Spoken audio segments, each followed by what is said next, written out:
Оройн төрийн үзэгчдээ Тэнгэр телевизийн 7 мэдээллийн хөтөлбөр эхэлж байна. Анхаарлаа хандуулна. 3 хоногийн өмнө ерөнхий сайдаар томилогдсон учрал өөрийн танхимдаа хин хэнийг сайдаар ажиллуулах вэ гэдгээ шийдээг байна. Ямар намуудтай хамтрах вэ гэдгээ ч эцлээг байна.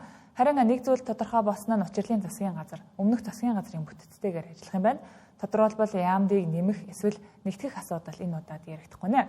Гадаад орчинд дайнтай, дотоодод хямралтай байгаа энэ үед засгийн газрын бүтцэд өөрчлөлт оруулах хугацаа байхгүй гэж ерөнхий сайд ярьлаа. Одоо бүтэц зөвлөлтхүүний хуулийг хөндөх гэхээр хоёр яамыг нийлүүлчихье гэхээр тодтолтаагаж олчих гээд байдаг. 6 дугаар сард орлого тасарчвал дахиад тодтох.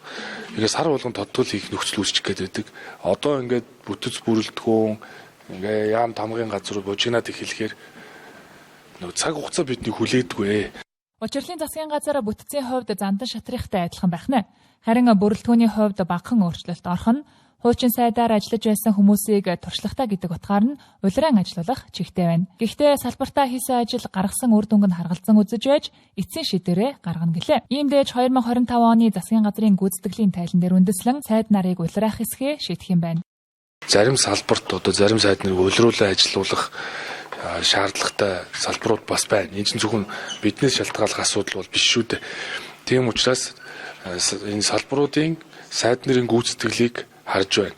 Олон улстай харилцаа бас тогтоосон байсан асуудлуудыг харж байна. Тэгэхгүй бүх юм шинээр эхлэх гэхээр бидэрт бас тийм цаг хугацаа байхгүй учраас салбарын сайд нарын ажилдаа хэр хандсан бэ гэдэг энэ асуудлуудыг нэлээд харах шаардлагатай байсан. Өчигдөр ерөнхий сайд учрал хүн намыг өөрийн засгийн газартаа хамтарч ажиллахыг урьсан. Одоогоор өөр намд хамтрах санал хөрвүүлээгүй байгаа гэлээ. Гэхдээ ардчилсан намтай хамтарч магадгүй гэх таамаг байна. Хэдий өнгөрсөн нэм гарагт болсон Монгол Ардын намын баг хурлын үеэр ардчилсан намтай хамтрахыг зарим гишүүд нь эсэргүүцэж байсан ч ерөнхий сайд удирдах зөвлөлдөө ардчилсан намтай хамтрах асуудлыг танилцуулахар болжээ. Харин ардчилсан намын зүгээс Монгол Ардын намд хөөгдөж гарч чаад буцаж хамтрахгүй гэх хатуу байр суурьтай байгаа. Гэхдээ хөшигний ард ямар тохироо, ямар хэлэлцээ явж байгааг мэдэх аргагүй. Хэдэн сайдын суудал авах дээр тохирч чадахгүй байгаа гэх мэдээлэлч явж байгаа юм. Сүүлд өгсөн мэдээллээр Монгол Ардын намын удирдах зөвлөл болон улсын хурлдах бүлэг өнөө өрөө хуралдаж маргаашаас өмнө засгийн газрын бүтэц бүрэлдэхүүнийг тохирох товтой байна. Ийхүү сайд нарын томилгооноос үүдэн Монгол Ардын нам доторх тохиролцоон улам ширүүсэж тохирч чадахгүй хугацаа алдаж байна. Энэ хооронд эрх баригчдын зүгээс сөрөг хүчний хүчийг сулруулж ардчилсан намынхныг хооронд нь хуваах гэсэн оролдлогоот явж эхэлснийг зарим гишүүд ярьлаа. Намынхаа эв нэгдлийг хаглах гэсэн зарим хүмүүсийн үйлдэл нь намын дарга цогт гэрлээ бүлгийнхэн даргаас огцруулах гэсэн далд явуулгаас нь ил харагдаж байгааг ч хэлж байлаа. Ардчилсан намын бүлэг нягтраад сул болоод хүчтэй болоод байна шүү дээ. Одоо ингээд сая нэгдмэл шийдвэрээ гаргаад засгийн газар огцруулаад хариуцлага тооцоод шаардлагуудаа эхнээс нь биелүүлээд дид сайдгүй бай. Энэ засгийн газар ажиллахгүй бойл гэдэг ингээд их хурлын даргын одоо намын дарга байж болохгүй гэдэг ингээд шаардлагуудаа биелүүлээд ардчилсан нам ингээд сул болонгууд логикийн үед хаана эвгүйх эрсдэл үүсгэх вэ гэхээр эрх баригч намд эрсдэл үүсгэх байхгүй. Тэгэхээр яаж бүлгийг задлах вэ гэж бодно үстэй тийм ээ. Нөгөө 42-ийн конопыг яаж цөөлөх вэ? Тэгэхээр за одоо ингээд тийм яриа хэлцэлд орж байгаа манай намын хэсэг бүлгийн нөхдүүд хитгэн. Ардчилсан нам сөрөг хүчин шиг сөрөг хүчин байж зайлын талын дөхөөрөөр даргаа огцруулна гэд явж болохгүйг тэрээр хэлж байлаа. За хэдийн энэ асуудал одоо самбуу гишүүн тодорхой гишүүдийн нэр дурдаагүйч за шижир зэргүүтэй гишүүд гэж олон нийт таамаглаж байгаа юм. За тэгвэл шижир гишүүний зүгээс айлын талд ажилласан зүйл байхгүй. За намын дарга нь бүлгийн даргаа давхар хийгээд явж байгаа асуудалд зарчмын байр сууриас хандаж байгаа гих тайлбар өглөө. За угаасаач бүлгийн дарга нь 1 жил болоо солигдоод явах нь зүйтэй гэж тэрээр ярьлаа. Би айгүй ганцхан зарчим хэлж байгаа. Ер нь бол бүлгийн дарга, намын дарга хоёр намын дарга төлөөлөд бүлгийн дарга төлөөлөх хэрэгтэй. Төлөөлөх ёстой. А хоёрдугаар бүлгийн дарга бол бүлгийн дарга бол дэд дарга нар нэг жилээр ээжлэх ёстой. Би ийм ч зарчмаар анхнаасаа ирсэн юм дээр л байгаа. Хариуцлага цуглуулж байгаа юм байна. За тэрийг би мэдэхгүй. Намгаа гишүүн сайн мэдж байгаа. Харин ардчилсан намын бусад гишүүдийн зүгээс дараах байр суурийг илэрхийлж байна. Намын дарга бол өөрөө угаасаа мэдэгдсэн шүү дээ. Намын их хурлын дараа өгнө гэд. Бүлгийн дарга өгнө гэд мэдэгдсэн. Намын их хурлын 4 сарын 8-нд ингээд 7 хоногийн дараа яг 7 хоногийн дараа болно. Тэгэхээр одоо тийм бол байхгүй байхгүй. Би бол тийм мэдээлэлгүй л намын дарга одоо бүлгийн дарга ажиллаа өгнө гэсэн ийм байр суурьтай байна гэж би бол ойлгож байгаа. Тий. Одоо энийг бол одоо яг нөгөө улс төр дөрнөд байгаа засаг бүртгэж байгаатай холбогдуулаад бас одоо ямар нэгэн байдлаар хардл зэрдэл байх шиг байна. Тий. Тэгээ би бол одоо бол энэ дээр бол нэг тийм одоо гар хөлөө өсөг цуглуулад тийм одоо эргэлтийн шин чанартай үйл ажиллагаа гэхээс илүүтэйгээр эхлээд уулзах, ярилцах ёстой, улс төрийн нөхцөл байдалтай дүүн шинжилгээ хийх ёстой. 2027 оны ерөнхийлөгчийн сонгуул 2028 оны улсын хурлын сонгуульд тулж ирчихэд байгаа энэ үед ардчилсан нам нэгтраад эхэлмэгц Монгол Ардын намынхан тэднийг хуваах гэж санаархаж байж магадгүй. За үүнийг ардчилсан намын зарим гишүүд шүглүүлсэн бол зарим гишүүд ийм зүйл байхгүй гэж үсгэлээ. Хэдэн хүнийг цалин орлоготой залгуулж улсын төсөвт олсон орлогоос нэмэрлэдэг олон мянган иргэн аж ахуй нэгжүүд татврын дарамтыг буулгаж эдийн засгийн эрх чөлөөг хангасан хууль эрх зүйн орчин хүлээсээр байна. Энэ хүлээлт худлаа биш болохыг баталсан эдийн засаг эрх чөлөөний индексж байна. Манай улс дэлхийн 180 улсаас эдийн засгийн эрх чөлөөгөөр 74-т эрэмблэгдэжээ. Өөрөөр хэлбэл Монгол улсад бизнес эрхлэх орчин нөхцөл боломж нь 62% үнэлэгдсэн байна. Энэ үнэлгээ нь F буюу маш муу үнэлгээгээр унахад ердөө 2 оноо л татаж байна. 180 гаруй улсыг хамруулж үнэлдэг Heritage Foundation судалгаагаар Монгол улсын эдийн засгийн эрх чөлөө алхамаар урагшилж байна. За 2020 оны үед 127 дугаарт эрэмблэгдэж байснаас хойш 52 орныг ардаа авчээ. За шар чатаар ахиж байгаач бидний авах оноо D үнэлгээнээс дээш гарч чадахгүй л байгаа юм. За эдийн засгийн эрх чөлөө нь хуулийн засаглал хамгийн анхаарал татаж байна. Монголд өмчийн эрх 49.7% энэ нь иргэн аж ахуйн нэгжүүд өмчөө хамгаалуулах эрх хангаагдахгүй байгааг илэрхийлнэ. Альва зүйлд чүүх хэр шудраг хурдан үр дүнтэй ажиллаж байгааг харвал 55.4%. За улс төр давлага ашиг сонирхлын зөрчил хамгийн муу буюу 35.5% гарчээ. Эдийн засгийн эрх чөлөөний индексээр 62.6% гарахад нөгөө л авилга, ашиг сонирхлын зөрчил, шүүхийн шудраг бус байдал нөлөөлсөн байна. Эдгээр үзүүлэлтүүд нь бизнесийнхээ хэр их залхаан цэвэрлүүлж байгааг илтгэж байгаа юм. За харин татврын хувь хэмжээ хэр байгааг хингэж хүнэлсэн байна. За тодорхойлбол эргэн аж ахуйн нэгжүүдэд төрөөс үзүүлэх татрын дарамт 85.7%, 2024 онд 84% байсан бол нэг жилийн дотор 1.7 оноогоор өссөн нь татрын дарамт сулсны шинж тэмдэг юм а. За харин засгийн газраас гаргаж байгаа зарлалын хэмжээ нь 72.6% гарсан байна. За 2024 онд 62-оос 72 болж өссөн нь төр зарлага тансны илрэл болж сарна. 2024 онд 62-аас 72 болж өссөн нь төр зарлага тансны илрэл болж байна. За мөн төсвийн алдагдал өрийн түвшин боломжийн түвшинд байгааг цохон тэмдэглэжээ. За тэгвэл шинээр бизнес эхлүүлэх явц дараа нь хөгжүүлэх орон зай хэр байгааг харвал дунд зэрэг гэж үнэлэгдсэн. За зарим салбарт үйл ажиллагаа явуулахын тулд олон зөвшөөрөл авах хэрэг гардаг. За тухайлбал барилгын салбарт 16 давхар байшин барихын тулд 3 төрлийн зөвшөөрөл авахар хөөцөлдөж задорхойж 3-аас 4 жилийн хүлээгдлийг үүсгэдэг. Өөрөөр хэлбэл эдийн засгийн эрх чөлөөг хангахын тулд энэ мэт бизнес эрхлэгчдийн явдал чирэгдлийг цөөлөх орон зай байсаар байна. За үүний дараа төрөөс үн тогтооход хэр оролцож байгааг хэмждэг хэмжүүр нь мөн л дундаж гэжээ. Хамгийн сүүлд зах зээл нь хэр нээлттэй вэ гэдгийг харвал анхаарах зохистой хит хитэн хэмжүүр байна. Эхнийх нь альва нэг бараа бүтээгдэхүүнийг гаднаас оруулж ирэх, аль эсвэл гадагшаа экспортлоход дунджаар бага зэрэг дээгүүр гарсан байна. За өөрөөр хэлбэл экспорт, импорт хийх үйл явцад төрөөс саатдгар учруулах байдал нь 20 гаруй хувьтай дүгнэгдсэн байна. За дараа нь хөрөнгө оруулалт орж ирэх орчин нөхцөл тун таар үнэлгээг авчээ. За энэ нь ч үнийн ортой зүйл болохыг өнгөрсөн хугацаанд орж ирсэн хөрөнгө оруулалтын хэмжээ харууллаа. Хөрөнгө оруулагчдыг холигдох дээрэмдэх үйлдэлүүд гарч байсан нь эдийн засгийн эрх чөлөөг хомигдоход хүргэх нэг шалтгаан болжээ. За хамгийн сүүлд банк болон санхүүгийн салбар нь засгийн газрын хөндлөнгийн оролцоогүйгээр бие даан өөр ашигтай ажиллаж чадаж байгаа эсхийг хэмжиж үзэхэд бас л 50% буюу өрсөлдөөн энэ салбар сул байгааг харуулж байгаа юм а. За үүнийг сайжруулах нэг арга нь гаднаас банк оруулж ирэх үйл ажиллагаа болж магадгүй байна. За энд дурдгдсан асуудлыг цогцоор шийдэхээр засгийн газраас татрын багц хууль, эдийн засгийн эрх чөлөө, зөвшөөрөл, хөрөнгө оруулалт ингээд иж бүрэн цогц хуулийн нөхцөлийг улсын их хурлд өргөн барьсан. За гэвч зандарчдын засгийн газар унсан учир хуулийн нөхцөлөд эхнээсээ буцаагдсан байна.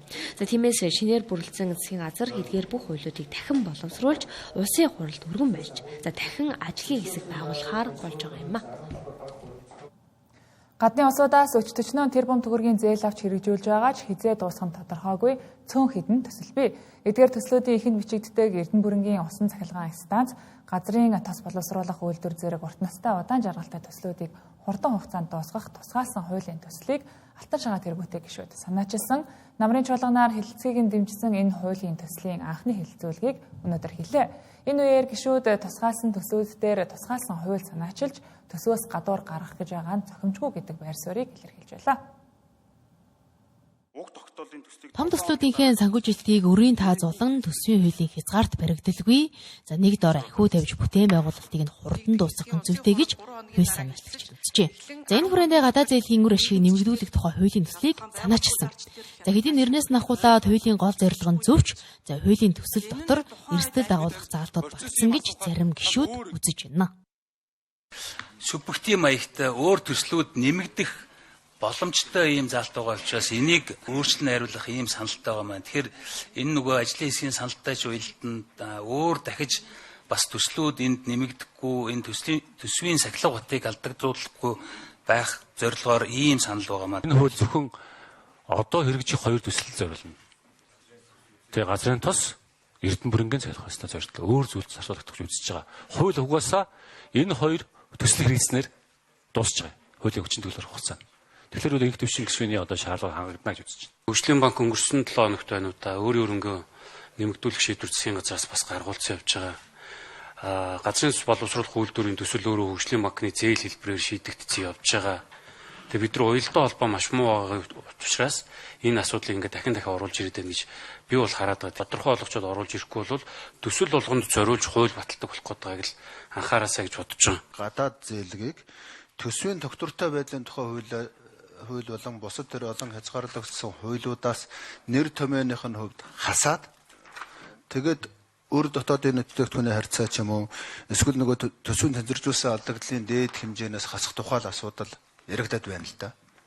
Энэ ер нь хуулийн одоо нэг үндсэн үзэл баримтлал нь өөрөө үр ашгийг нэмэгдүүлэх тухай огт харагдахгүй байна. Зэн тас боловсруулах үйлдвэрлэхэд бид нар 6.1 их найдын хилцээр хийгдсэн.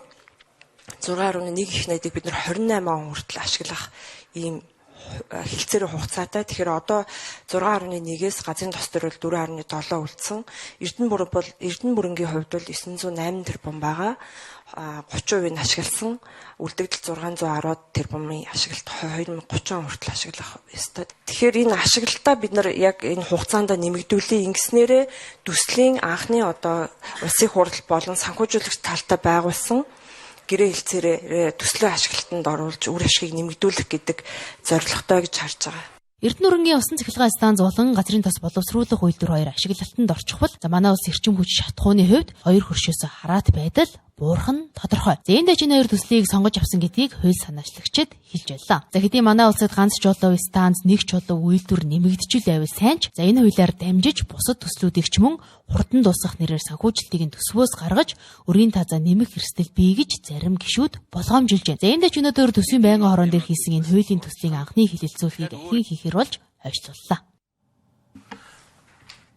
Өнөөдөр төсвийн байнгын хорооны хуралдаанаар нефт бүтээгдэхүүнд тавигдах онцгой албан татварыг засгийн газар хариуцсан хөдөлгөх тогтоолын төслийг хэлэлцлээ. Иранд болж байгаа дайны нөхцөл байдал, олон улсын геополитикийн хурцдмал байдал Монгол улсыг өдөр алдалгүйгээр хурдан шуурхай ажиллахыг шаардж байна. Тосны үнд $150 хүрсэн нөхцөлд манай улсад нийлүүлэх дизель түлшний хил үн тонн тутамдаа $2019 болж жижиглэнгийн үн литр тутамдаа $4235 төгрөгөөр нэмэгдэх, тосны үн $200 хүрсэн нөхцөлд манай улсад нийлүүлэх дизель түлшний хил үн тонн тутамд $2693 болж жижиглэнгийн үн литр тутамдаа $6587 төгрөгөөр нэмэгдэн 1 литр дизель түлшний үн $9700 төгрөг болох эрсдэлтэй байна.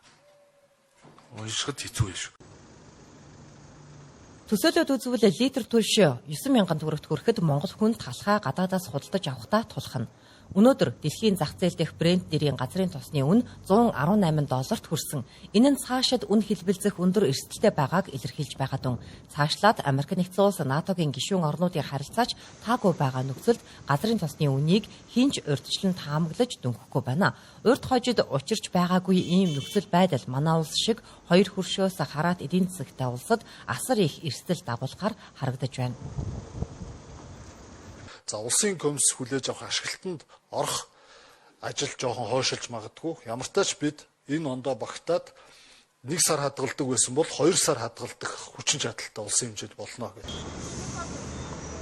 Ормосын хоолой нөхцөл байдлаас шалтгаалсан газрын тосны бүтээгдэхүүний хомсдол Оросын холбооны улсад тавьсан хоргийг сулруулахч магадлалтай.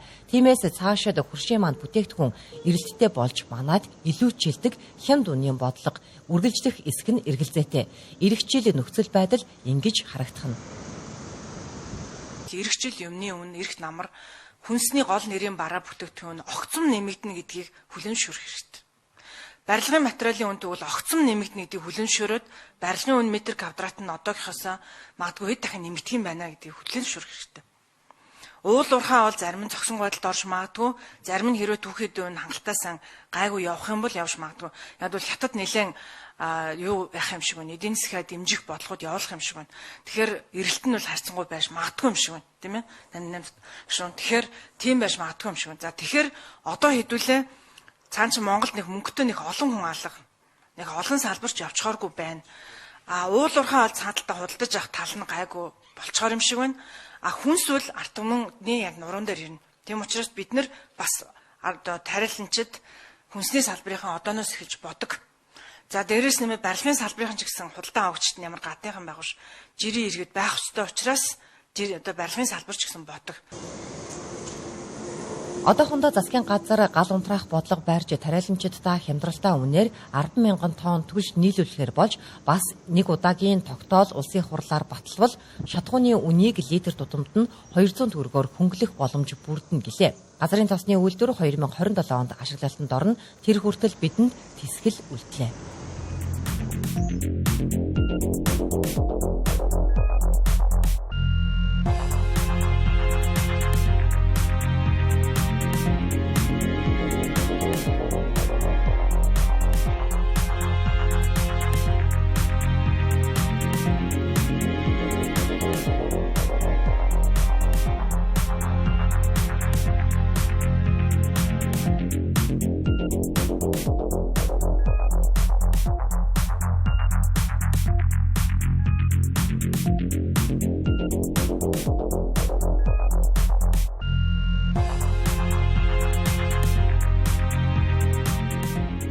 Тэнгэр телевизийн 7 мэдээллийн хөтөлбөр үргэлжилж байна. Өнөөдөр улсын хурлын төсвийн байнгын хорооны гишүүд туулын ордны замын төслийн талаарх мэдээлэл сонслоо. Энэ үеэр нийслэлийн удирдлагууд төсөлтэй холбоотойгоор нийгэмд үүсэж байгаа зөрүүтэй мэдээллүүдийг эцэслэх зорилгоор танилцуулга хийж гишүүдийн асуултад хариуллаа. Сүүлийн танаг туулын урдын замын төслийн үйл явцын талаарх мэдээлэлд олон нийт анхаарлаа хандуулж байна. За эндээч гишүүдийн зүгээс иргэдийг үнэн байдал мэдээллээр хангах зорилгоор нийслэлийг дуудаж мэдээлэл авлаа.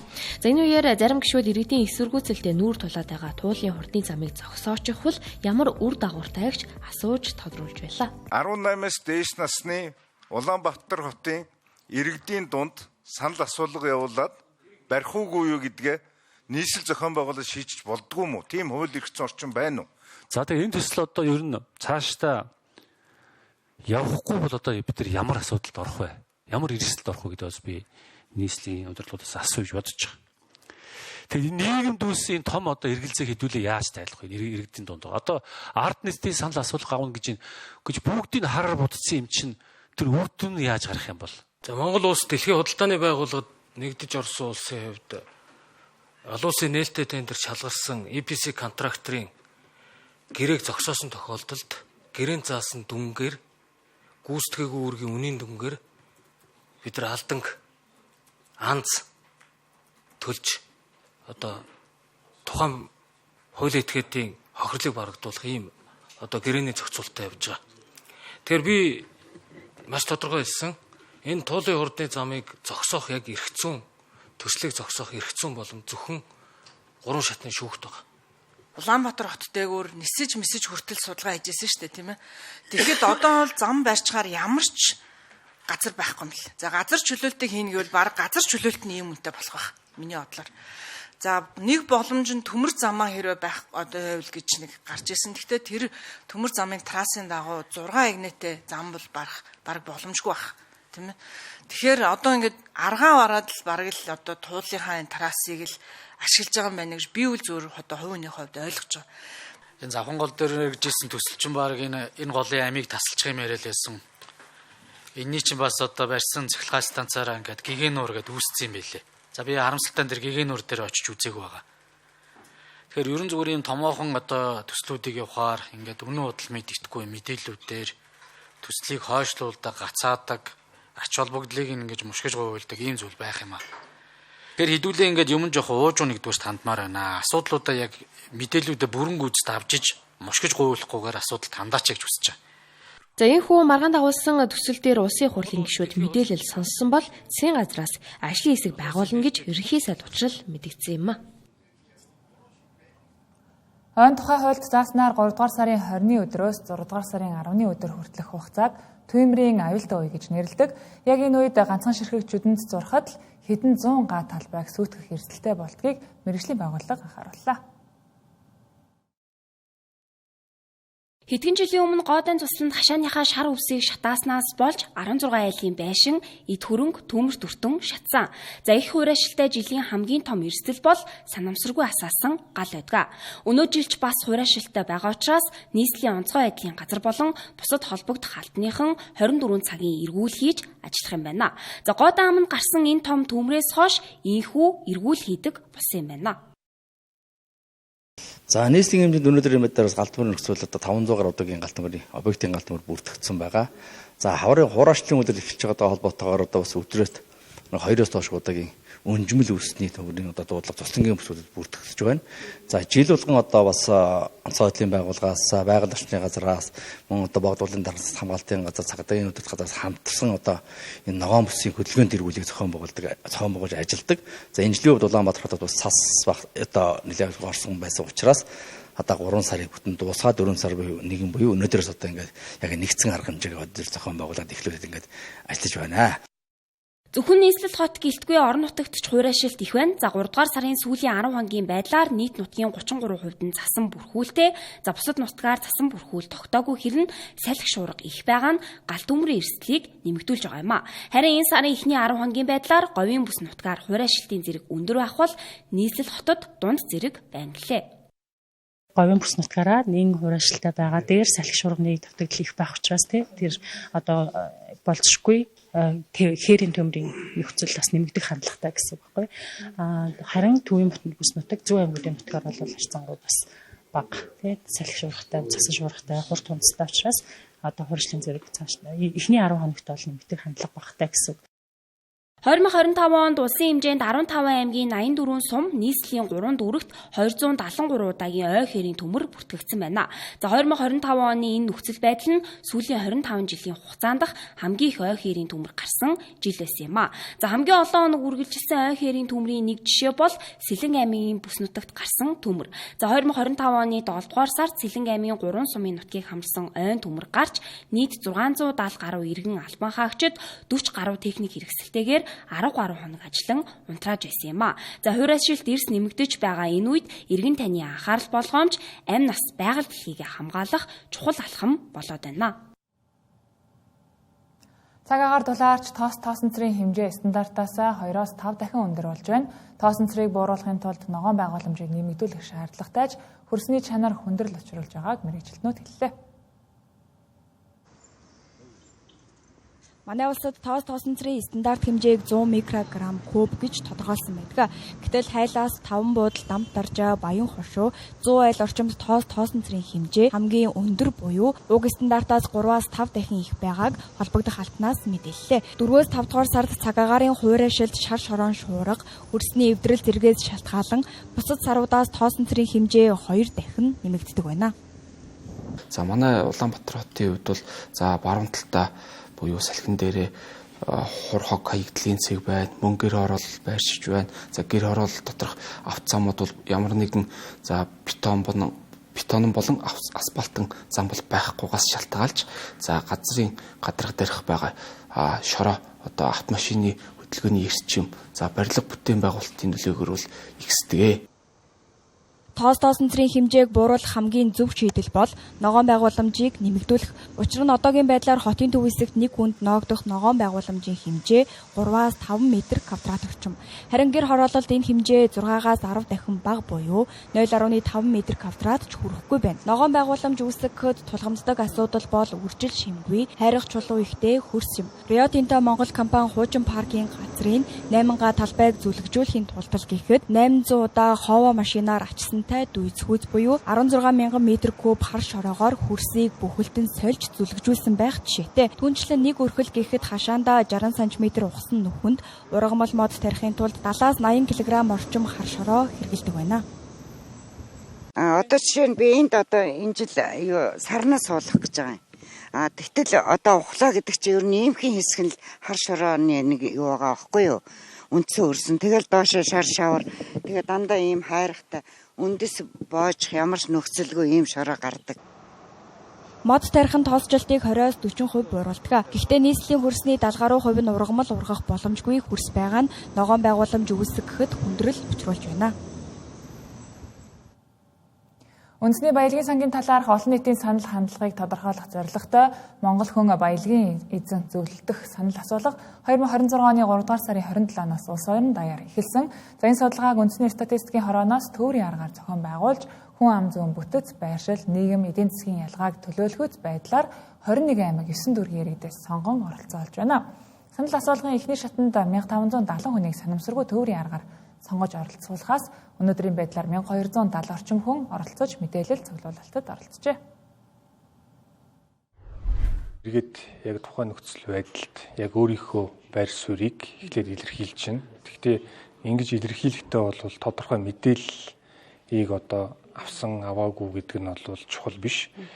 За хоёр дахь шатанд орж байгаа иргэдийн хувьд бол яг тухайн одоо хилцүүлж байгаа асуудалтай холбоотой мэдээллүүдийг бол 2 өдрийн хугацаанд яг системтэйгээр аван тэнцвэртэйгээр давуу болон сул талуудыг аваад за эхний судалгаанд орсон үр дүн за хоёр дахь одоо тодорхой мэдээлэл авсны дараа тухайн хүний одоо үзэл бодол байр суурь ямар нэгэн байдлаар өөрчлөгдөж байгаа үгүй юу гэдэг энэ хоёр үе шатны арга хэмжээний хооронд хэмжилт хийгээд үр дүнгээ гаргах ийм зохион байгуулалттай байна. Цаашид 2 дугаар шатанд сонгогдсон оролцогчдыг хамруулсан танхимын хилцүүлэг зохион байгуулж илүү наривчлсан зөвлөмж санал дүгнэлтийг гаргана. Зөвлөлдөх санал асуулга нь иргэдийн дуу хоолойг бодит өгөгдөл, шинжилгээнд суйрлан төрийн бодлогод тусгах, үндэсний баялагын сангийн ил тод бүтээмжтэй шударга хуваарлалтыг дэмжихэд чиглэж байна.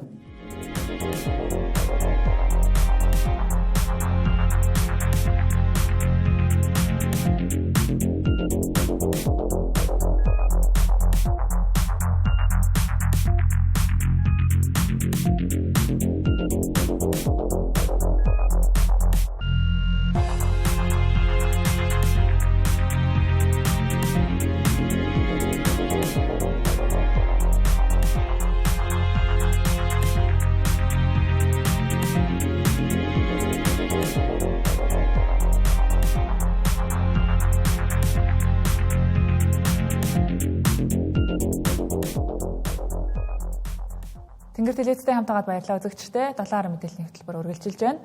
Тоншул сэтгүүлийн 90 жилийн ойд зориулсан Монголын шог зураг сэдвт шуудангийн маркийн гүйлгээнт гаргалаа. Уг марк Монголын шог зургийн хөгжлийн үе шатуудыг төлөөлөх 6 уран бүтээлчийн 1960-аас 2000 оны хооронд бүтээсэн зургуудыг шигтгэжээ. Олон улсын нийгмийн баярын өдрөөр энэхүү маркийг олноо танилцууллаа. Шог зураг сэдвээр Монголын үе үеийн шог зураачид тухайн цаг үеийнхээ улс төр нийгмийн амьдралыг ягтлан илэрхийлэх байдлаар бүхий л гажуудлыг анзаарч шүүмжилсээр өдийг хүрсэн. Иймээс шог зураг нь урлагийн төрөл зүйлүүдийн дотроос хамгийн чухал тооцогддог. Өнөөдөр гүйлгээнд нэвтрүүлсэн Монголын шог зураг сэдвт шуудангийн марканд Гүрсэд, Одгив, Доржготов, Байди, Цогт хоёр Бат Эрдэнэ нарын шог зургуудыг дархалсан байна. 100 гаруй жилийн түүхтэй Монгол марканд анхудаа шог зураг гэдэг сэдвээр марк гарч байна. Тэгээд одоо шог хошин зургаар урамтай хийдэг бидний хувьд бол маш том баяр болж байна. 90 жилийн түүхийг бид нөгөө 30 жилээр хуваагаад тэгээд тэр 30 жилд одоо нэр нүүр болж одоо болох үс одоо 2 зураачийг сонгоод одоо би ардын зураач Байди багшаас зөвлөгөө авсан. Ер нь энд би ганцхан баярлаад байгаа юм юу гэхээр Монголын шог зураг энийг одоо хөгжүүлэх хэрэгтэй, дэмжих хэрэгтэй. Тэгэхээр энэ бол бас асар том дэмжлэг болж байгаа юм. Яагаад тэр олон улсууд одоо энэ чинь том хэмжээний сурталчилгаа болж байгаа юм шүү дээ. Дэлхийд дахины. Тийм учраас би Монголын шог зургийг хөгжүүлэхийн төлөө манай энэ маркийн байгууллага одоо асар их одоо дэмжлэг боллоо л гэж би одоо хэлэх гэж байна да. зөвхөн одоо филателист буюу энэ марк цуглуулдаг хүмүүсийн хувьд биш. Өнөөдөр энэ хошин шогийн салбарыг Монгол дэмжиж нуруунд дээр өөрч авч ирсэн. Бидний нөгөө одоо энэ шилжилтийн хүн хэцүү үе социалист үеэс эхлээд хүн болгон бол тоншуулыг мэддэг. Херлөв Петрушупын номон дээр бол бид нар өөрсдөө өсөж ирсэн. Тэгээд өнөөдөр энэ ингээд нэг юм үнэт цаас болоод дурсгалт зүйл болоод марк болоод тэгээ Монгол шуудантай хамтраад энэ марк нь өөрөө одоо энэ өдрийг түүхэнд хамгаалаад үлдэж байгаад бол туйлын баяртай байна. Монголын шог зураг сэдвт шуудангийн маркнд багтсан бүтээлүүдээс Монголын шог зургийн түүхэн хөгжил онцлогийг бүхэлд нь толдох бололцоотой юм. Түүнчлэн эдгээр зургуудад нийгэм улс төрийн хийгээд байгаль экологийн асуудлуудыг хөндсөн байна. Үүний сацсан уг зургууд нь альж цаг үед үнцэнтэй, хөндсөн сэдвүүд нь хизээд шинэлэг мэдрэмж төрүүлэхүйц бүтээлүүд гэдгээрээ онцлогтой юм а. Нийгмийн бухимдал сэтгэл зүйн асуудалд дамжирсан энэ цаг үед инех йогийг сонирхон хичээллэх хүмүүсийн тоо олширч байна. Сүүлийн жилүүдэд инех йогоор хичээлхийг эмчилгээний арга гэж хүлээн зөвшөөрөхөд хүрсэн төдийгүй инех йогоор хичээлсний сайн үр дүнгууд ч түгээмэл ажиглагдах болжээ. Инээвэл залуучна гэж монголчууд ярьдаг нь оргүй ч үг биш. Зөв техникийн дагуу инээснээр олон эерэг өөрчлөлтийг мэдэрч олно гэж инех йогийн багш хэллээ. Инех йогоор хичээлэхэд ихэвчлэн амьсгалын дасгал гүйцэтгэдэг. Учир нь хэрхэн яаж инээж байгаагаас хамаарат аль булчингийн хөгжлийг дэмжих нь өөр хоорондоо ялгаатай байдаг. Мөн тэрээр инех йогоор хичээлэх нь давхар эмчилгээний ач холбогдолтой гэдгийг өөрийн туршлагаар мэдэрсэн гэлээ. Эхний үр дүнний өрсөнхөр уурлага болчих. Би маш амархан уурлаг гэсэн одоо уурлахгүй. Зүгээр ингээд ийм амархан асуудал яагаад ийм хүндрүүлээд ингэж авдаг байсан, яагаад уурлаад иддэг байсан гэж боддог болсон, уурлага хэлсэн. За дараагийнх нь болохоор өөр хүмүүс болохоор зүгээр нэг энэ муха тэр гоё гэж хардаг эсвэл юу тэгж харахаа хэлсэн. Бүх хүмүүс гоё сайхан харагддаг. Амьтан хүртэл хөөрхөн идж байгаа хоол унд хүртэл их гоё харагддаг болсон гэд. Энэ сэтгэлийг гоё эерэг болгодог, өөдөр болгодог. За дээрэс нь бүтээлж болгоно. 5 жилийн өмнө булчингийн үргэлжлэл явагдаад тэгээд аутизмын өвчин туссан байжгаад Европ эмчилгээгээр бариад Монгол эмчилгээгээр 3 жил ингээд илаарших боломжтой гэдэг гэрэл тэндээс хараад тэгээ байж тал энэ инех йогийнхоо хамт олонтой уулзраад 9 сараас эхлээд бид нар ингээд онлайнаар инех йогийн хичээлд явагдаад одоо бол би бүр ингээд гүнээсээ эдгээрээд бүр Монголд байтаа бүр дэлхийд энэ булчин сулрал гэдэг өвчин эдгэрдиймаа гэдгийг яг ингээд өөр дээрээ харуулж байгаа. Надад одоо 4 кг булчин энэ ургацсан. Инех йог нь өдгөө дэлхийн 120-од оронд хөгжөөд байна. Тиймээс хэдийнэ эрэлттэй сургалтын нэгээр тооцогдох болжээ. Өдгөө Монголд инех йогийн мэргэжлийн багш сургагч 5 бэлтгэгдээд байна. Хэрвээ хүмүүс зөв техникээр инээж чаддаг болвол том зургаараа нийгэмд эерэг хандлага төлөвшөх сайн нөлөөтэй гэж тэдний төлөөлөл хэлсэн юм. Мөн тэрээр инех йогоор хичээлснээр өөдрөг үзэлтэй альвааг сайн талаас нь хардаг болох зэрэг энгийн өөрчлөлтүүд нь ч их байдаг гэдгийг онцолсон юм. Жил бүрийн 4 сарын 1-ний өдрийг инэдмийн баяр гэхээс илүүтэй хүн хуурдаг өдөр гэсэн ойлголт монголчуудын дунд түгээмэл байдаг. Тиймдээ энэ өдөр уншсан мэдээлэл сонссон үгэндээ хашир хандцгаадаг. Тэгвэл амлалт биелэлд нь алд дэлм зөрж байдаг, гаргасан шийдвэр журмаасаа байс хийгээд эргэж буцдаг манай улс төрчдийн хувьд өдөр бүр 4 сарын 1 байдаг гэж яжлах үннээс хол зөрөхгүй. Нэг ясандаа эрх баригчдын амлалт бодлого шийдвэрийн хэрэгжилт иргэдийн амьдралд буухдаа 4 сарын 1 шиг үйлчилдгийг ойрын жишээнүүдийг сануулъя. Хэлсэн үгнийхэн шүлс хатаж амжаагүй байхад худал хэлсэн нотлогдох тохиолдол манай улс төрчдөд байдаг л хэвийн үзэгдэл болоод хэдийн дөжөрчгсөн. Улс төрийн явцсан эрх ашиг, эрх мэдлийн толгойцоондоо үннийг худал болгож ашиглах, худлыг үнэн болгож гөрдөх нь ерөөс улс төрчлөлтийн дадмаг арга барилынх нь салшгүй нэг хэсэг. Түүгээрчүүл барам сонгуулийн амлалт, мөрийн хөтөлбөрийн биелэлд тогтоол шийдвэрийн хэрэгжилт нь амнаас нь алд дэлгэм зүрх нь гин биш сан. Жишээлбэл өнгөрсөн 7 хоногт ажиллаа өгсөн 34 дахь ерөнхий сайд Зандан шатаар засгийн газараа бүрдүүлснийхээ дараа ганц л зүйлд төвлөрч ярьж ирсэн нь татварын дарамтыг бууруулах. Тэрч байтугай засгийн газрын 100 хоногоороо татварын шинжилт буюу аж ахуйн нэгжийн орлогын албан татвар, нэмийн үртгэн албан татвар, хүн амын орлогын албан татвар дээр төвлөрч голлох өөрчлөлтүүдийг хийнэ гэж улсын хурлын сонгуулийн амлалт шиг танилцуулж байсан саяхан. Нэмийн үртгэн албан татварын буцаалтын хувь хэмжээг нэмэгдүүлэхээр эх оны төсөвт оруулж байна гэх зэргээр иргэд аж ахуйн нэгжүүдийн нуруунд дээрх татварын ачааллыг багасгах талаар ярьсаар 2026 оны төсвөө батлуулж засгийн газрын 100 хоногт хийсэн ажлынхаа нүрийг ч дахалж оюутны засгийн газрын мууган засаж сайныг нь давалж байгаагаа ярьж байсан. Экс ерөнхий сайд 2025 оны 8 дугаар сарын 25-ны өдөр залуусын диалог уулзалтанд оролцохдоо татврын өртөө аж ахуйн нэгжүүдийн дансыг зарцаадгийг болиулна гэж амлаж байсан ч татврын албанаас 2025 оны 12 дугаар сард татврын өртөө аж ахуйн нэгжүүдийн дансыг хаадаг арга хэмжээгээ хэвээр үргэлжлүүлсэн. Тодорхойлбол засгийн газраас томилсон татврын ерөнхий газрын дарга зогтноор нь үүрэгт ажилдаа томилогдгүй юу хэвлэлийн хурал зарлаж өртөө 72 мянган татвар төлөгчдийн 54 мянган 10 хүртэлх сая төгрөгийн өртөө байна. 9 мянга гаруй татвар төлөгчид нэхэмжлэг хөргүүлж өр барагдуулахгүй тохиолдолд хуулийн дагуу хөрөнгө битүүмжлэх данс хаах зэрэг дараагийн арга хэмжээг эхэлсэн гэж мэдэгдэж байлаа. Одоогийн байдлаар дансаа халгасан 30 мянга гаруй аж ахуй нэгж байна. Энэ бол амлалт, ажил хоёр нь алд дэлгэм зүрдгийн нэгэн жишээ.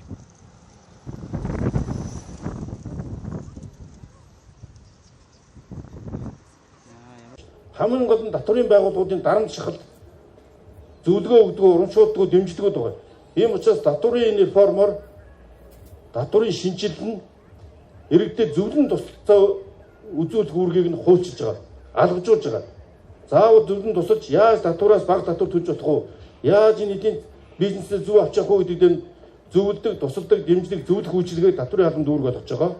Ингэж бид татврын ачааллыг бууруулах, татврын багц хуулийн реформ хийж өнөөдөр таавантай уулзж байгаа.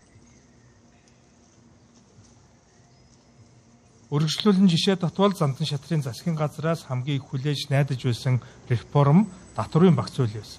Гэвч улс төрийн хэрүүл тэмцэл сайд нарын томилгоонд гол анхаарлаа хандуулж улсын хурлын намрын чуулганы чилийсэн урт хугацаанд засгийн газрынхаа үндсэн концепц болсон хуулиа чуулганаар хилцүүлгүй байсаар хаврын чуулган эхлэхэд засгийн газрынхаа хойтгыг уншуулж бүрэн эрхээ дуусгачихлаа. Шинээр томилогдсон Монгол улсын 35 дахь ерөнхий сайд Учрал өмнө засгийн газрын хэрэг эрхлэх газрын даргаар ажиллаж байхдаач улсын хурлын даргаар ажиллаж байхдаач гадаадын хөрөнгө оруулалтыг дэмжсэн. Бизнес эрхлэгч хувийн аж ахуйн нэгжүүдийг хүнд суртал дарамтаас чөлөөлөх харьцангуй либерал бодлого баримтлага илэрхийлж ирсэн. Тэрхүү хүлээлтээр одоо гүйцэтгэх засаглалыг удирдах эрх мэдэл түүнд ирсэн. Гэтэл шинэ ерөнхий сайд татврын багц хуулийг эргүүлэн татаж байгаагаа өчигдөр мэдэгдлээ.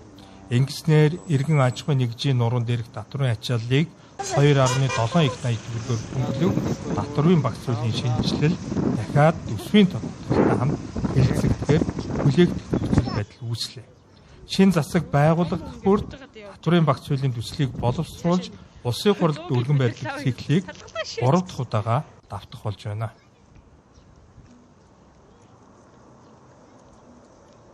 Өчигдөр шинэ засгийн газар бол хувийн хвшлээ дэмждэг, баялаг бүтээгчдийгээ дэмждэг, эдийн засгийн эрх чөлөөний төлөө бизнесийнхэн саад дотгор учруулад байгаа бүх саад бэрхшээл хүнд сурдлуудыг чөлөөлдөг засгийн газар байна гэдгийг илэрхийлсэн учраас эдийн засгийн эрх чөлөөний хуулийг дагалдуулсан 20 гаруй хуулийг тухайн үед бэлдсэн байсан энэ хуулиудаа нэгтгэж дахиж өргөн барина. Татврын хуулийг өнөөдөр эргүүлэн татлаа. Шийдвэр гаргагчдын 4 сарын 1-ний хуралтын маш сонгодог жишээ бол D-Parliament сайт дахь нийтийн өргөдөл гомдлын цахим систем дэх шоглоом байна. D-Petition 2023 оны 10 сараас хэрэгжиж эхэлсэн. Энэ системд одоогийн байдлаар 150 гаруй өргөдөл гомдолд санал асуулга явуулсан ч ердөө 5 санал 100 мянган босгод авсан. Гэвч улсын хурлаар болзол хангасан нэг чөлийг хэлэлцэн шийдвэрлэх байна. Иргэдийн санал 30 мянга хүрвэл хяналтын ажлын хэсэг байгуулагдах, 70 мянга хүрвэл улсын хурлаас төр хороо байгуулах, 100 мянган санал хүрвэл хууль болж улсын хурлд өргөн баригдах журамтай. Харамсалтай нь энэ хугацаанд 100 мянган саналын босгод авсан нөөтийн буцаа олголтын 2%-аас 5% болгон нэмэгдүүлэх, нийгмийн даатгалын шимтгэл болон хүн амын орлогын албан татварыг 50% бууруулах, хувь хүний орлогын албан татварыг 1% болгож бууруулах, салентэй эжийн 50 мянган төгрөгийг нэмэгдүүлэх зэрэг саналуудыг хууль болгон боловсруулж улсын хурлаар хэлэлцгэнж тодорхойгүй байна. Энэ мэтээр иргэдийн санал хөсөр хаягдаж, эрх баригчид амлалт шийдвэрээсээ буцах бүрд төр дэтгэх хүндлэл итгэл алдарч Монгол улсын иргэд төрөөс гаргасан шийдвэрийг 4 сарын 1 мэтээр хүлээж авсаар дөжрөхнэ. Монгол телевизийн 7 хороо мэдээллийн хөтөлбөр студиэс шууд хөрлөө. Үргэлжлүүлэн гадаад мэдээг хүлээн авч үзнэ.